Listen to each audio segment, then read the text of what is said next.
Good afternoon, Monarchs. I'm Dr. Barry Gribbins, president of LA Valley College. Welcome to the first day of the fall semester. So far, it's been a start like no other in Valley College's 70-year history. While the world has profoundly changed, our focus has not. We remain committed to ensuring that you have access to high-quality classes and are supported in achieving your educational goals. We have quite literally over 1,000 people here at Valley College that remain committed to supporting you through the pandemic and beyond. Today, I'm joined by Dr. Alex Ojeda, Joshua Hopkins, and Jessica Ruiz with our Next Step and Guardian Scholars programs. They're going to provide you some information about the programs. I also have a few updates for you, and we will answer some of your questions. Go ahead and start typing in questions that you might have into the chat. And at the end, we'll get to your questions as you've typed them in. First, some updates. Starting today, actually, we are distributing Chromebooks to folks in our LA Promise program. If you're interested in joining the Valley Promise or LA Promise, you still can. The applications are open. And with that comes a variety of support as well as free tuition. The program is limited to full-time, first-time students, but if you're interested, go to our website and you'll be able to obtain some additional information. If you need a computer, there's another way that you can receive one as well. We have Surface Go devices. We've actually ordered 1,850 of them, and they're available for you to apply for. The applications are available through the student information system, and I'll ask our Dean Sherry Rodriguez to put some information in the chat about how you can access the applications. Also, in addition to receiving a Surface Go device, you can apply for other technology support and for emergency grants. We'll post some information about how to apply for those as well. If you do need a Surface Go device, while we did order 1,850, they might go fairly quickly, so please do get your application in today. In addition, we heard you that there was some challenges in accessing student services. So student services has increased the different ways that students can connect with them. That includes a open Zoom session, as well as help desk through a call-in number, as well as email. All of those services are available, links to them from our homepage, and we'll post the information about how to access them in the group chat as well. If you still need to purchase textbooks, the bookstore is processing online textbook orders and is making shipping free. So by all means, go to the lavc.edu website and go to the bookstore, and you'll be able to make your textbook purchases online. Lastly, just a comment about student access to campus. We are striving to keep the campus as safe as possible. Access to campus is limited to folks who have in-person classes. There are no other in-person services available on campus at this time. But if you do have in-person classes, and there are a few of them, there's a process that you'll need to go through. Your names will already be on a list that are at the check-in station, which is at the Fulton Circle. You will need to complete the symptom check in advance. And if you go to our homepage, you'll be able to find a link to the symptom check online. And when you come to campus, remember to wear a face covering and practice physical distancing. With that, let me turn it over to Dr. Alex Ojeda, Joshua Hopkins, and Jessica Ruiz with our Next Step and Guardian Scholars programs. And after they give you some information about the programs, we'll answer your questions. Alex.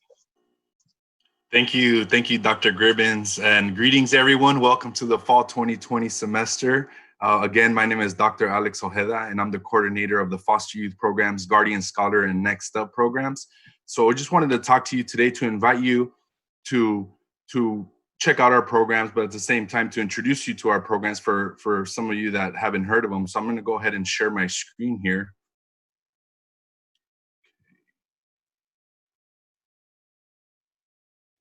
How's that? Good. Okay, so like I said, we have two foster youth programs at the LAVC campus. The first one is Guardian Scholars.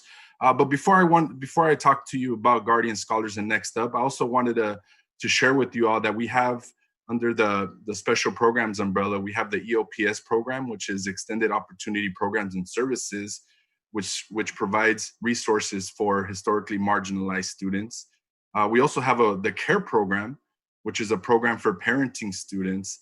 Although they are very special in their own right, today I wanted to just talk to you about Guardian Scholars and Next Up programs, which are programs specifically designed to support current and former foster youth.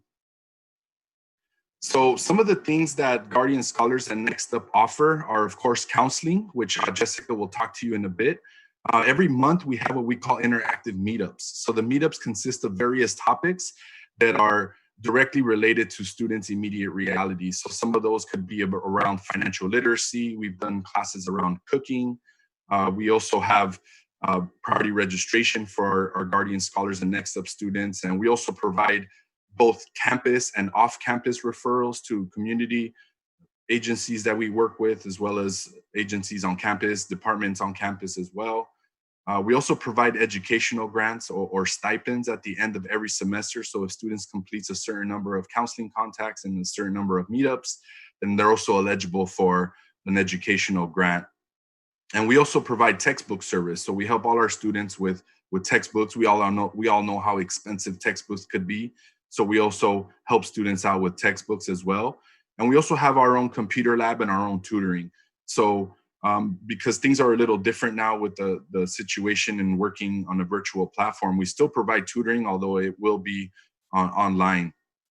And we also provide additional support for students who qualify for the Next Up program. And I invite you all to contact us. We'll provide our number and our email after this presentation, but we want to invite you all to see if you qualify for either Next Up or Guardian Scholars. But one thing is that we don't turn any students down. If you were in foster care for 1 day or 5 days or 10 years, you're eligible for one of our programs. So with that being said, I'm going to turn it over to one of our students, Joshua Hopkins, who could tell you a little bit about the importance of these programs. Hello, everyone, and thank you for allowing me this opportunity to go ahead and share my experience with you. I first want to start off by saying I am also one of the tutors in the EOPS office, but my journey started off as testing into Math 110 and English 28. And because of the structure and function of the Guardian Scholar program at EOPS, I've been allowed to actually work my way up through the classes and to become a tutor. So the program works great if you work it yourself. You have lots of access to counselors, unlimited actually, who will sit and support you, being a non-traditional student or a student from a marginalized history. That kind of access is very important to keep you on track with the challenges of school and reaching your goals. You also have priority registration, which has helped me out immensely, staying ahead of the curve on what I need to do for my classes and making sure that I am able to take those classes. And also the tutoring. I started out needing a lot of tutoring, and the available practically 24-hour around-the-clock tutoring available for the EOPS students and Guardian Scholars has been immensely helpful for my performance thus far at Los Angeles Valley College. And I've also been able to take advantage of all of the LAVC Foundation scholarships through the Guardian Scholars and EOPS programs. And I would have to say that it is primarily the source of my success so far at LAVC.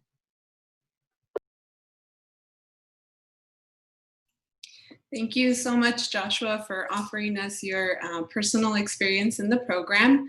My name is Jessica Ruiz, and I am the Guardian Scholars Next Up counselor, and I have the privilege of providing academic, career, and personal counseling to all former and current foster youth students that are attending Valley. And I offer my counseling services with encouragement, validation, and positivity. I really strive to create educational plans that are collaborative with understanding what my students' needs are and developing these plans that will work with their lifestyle.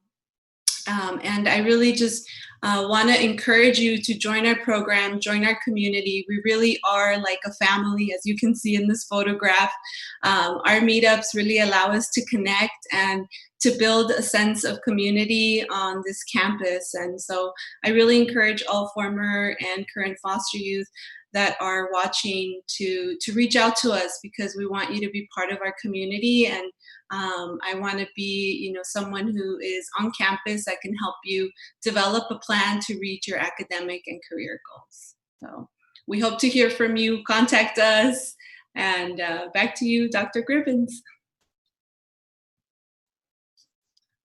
Thank you, Jessica. And thank you, Dr. Ojeda and Joshua, for joining me today and sharing the information about Next Up in Guardian Scholars Program. So all really important programs, and your advice really does apply well to everybody here at Valley College. With that, let me take some questions. The first question I have is from Tavi. Tavi asks about the library offering book pickup services like city libraries. Currently, the library does not have services for book pickup. They are looking into different ways of making books available to students. In the next week or two, we hope to get some additional information out about that. Charles asked a question about adding a class and the teacher not putting him on Canvas yet. Sometimes there's a little bit of a lag between when you add a class and when your name appears in Canvas.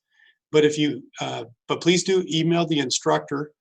And if you haven't heard back from the instructor yet, you can always contact the department chair in that department or your division dean. And I'll ask Tanya to post some information about how to contact the different offices here at Valley College in the group chat. Let's see, there's a question about some of the books being required for classes not being available in the bookstore, and you're with EOPS, and what should you do? It's a great question. You can always contact your EOPS counselor. The books should be available in the bookstore, and you can call the bookstore directly, but either through the staff in EOPS or the bookstore directly, they'll be able to help you access the books that you need.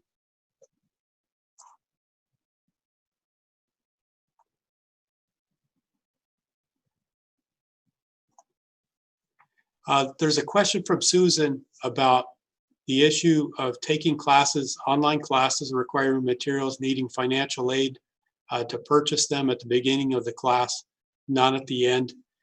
We do our best to make different resources available to students, and we understand that the timing is oftentimes a challenging one. There is a distribution coming up for financial aid. In addition, we do have emergency grants that are available for people that are experiencing any financial issue related to COVID-19. If the link has not been posted yet in the chat for the emergency grants, I'll ask staff to add that so you can access it. We will begin the process of making awards for the Surface Go devices as well as technology and emergency grants starting this week. So we'll work hard to get those awards out and the help all of you students need as soon as possible. The district has not secured the Surface Go devices quite yet. The original due date was scheduled to be Thursday, and I haven't received an update on that, but hopefully the devices will be received as close as possible to Thursday, and then we'll be working hard to get them out to all of you as quickly as possible. Doreen asked, the Chromebook, the school loan was hacked. So the Chromebooks that we're providing to students are not loaners. They're actually given to students as well as the Surface Go devices. So those are not loans. Students are able to keep those. If you are having problems with the Chromebooks that were provided previously, you might have 1 year of technical support available. The Surface Go devices will come with 1 year of support as well. so you can get some tech support available through those resources.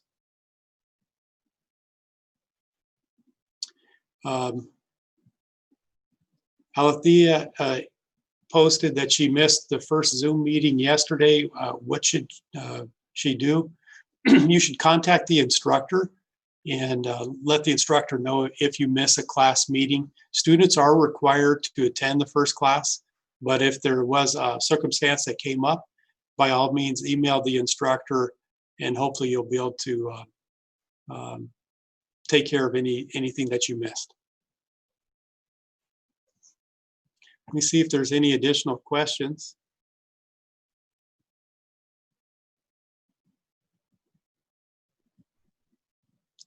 There's a question from Ashley about how to find the teacher's email addresses when you're on the wait list for a class to get a class permission number. That's an excellent question. We do have a lot of email addresses on our directory information, but if the address for the individual that you're looking for is not available there, you can always email the department chair, and the department chair should be able to connect you with the faculty member.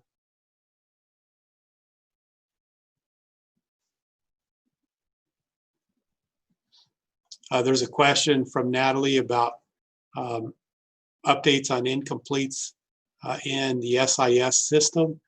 The incompletes are processed on an ongoing basis. So I don't have any information about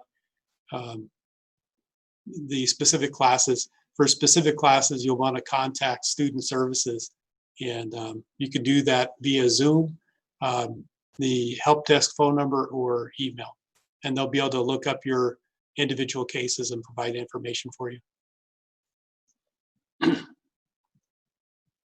Tavi asked, is it possible to audit a Zoom class?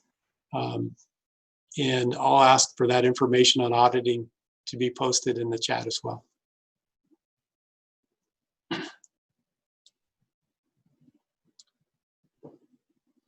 Susan made a comment that the date for distribution of funds was removed from the student portal so that students are not aware of what the date will be.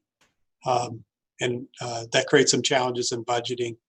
I'll have staff look into the information that's posted in the student information system into the portal, and we'll see about getting the dates. We'll make sure that the dates are posted there. That information is generally maintained by the district, but we'll follow up and make sure that the dates are posted for students.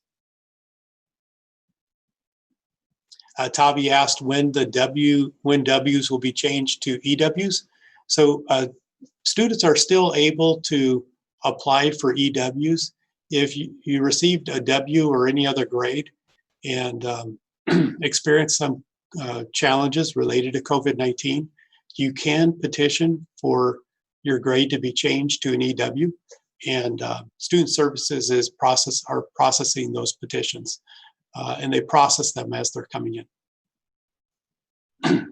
Tavi, for your individual petition, you can contact Student Services. The best way is probably by email or by Zoom, and they'll be able to give you specific information about your petition.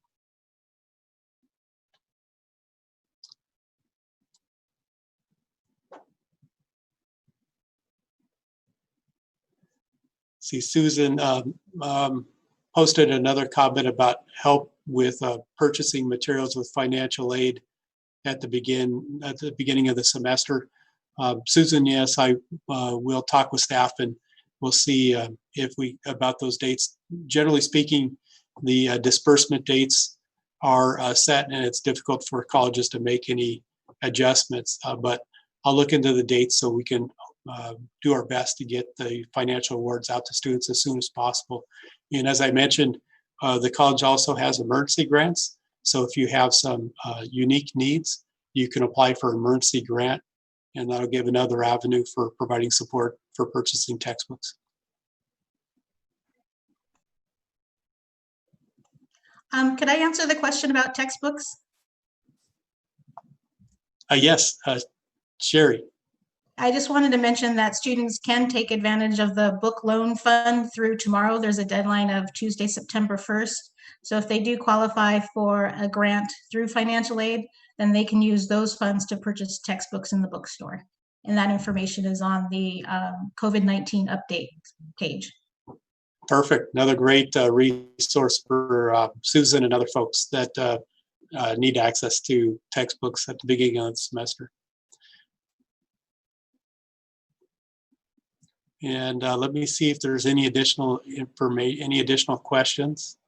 Dean Rodriguez also provided some additional information about auditing and indicated that it is permitted only with the written permission of the instructor, and students would be using the audit ad permit.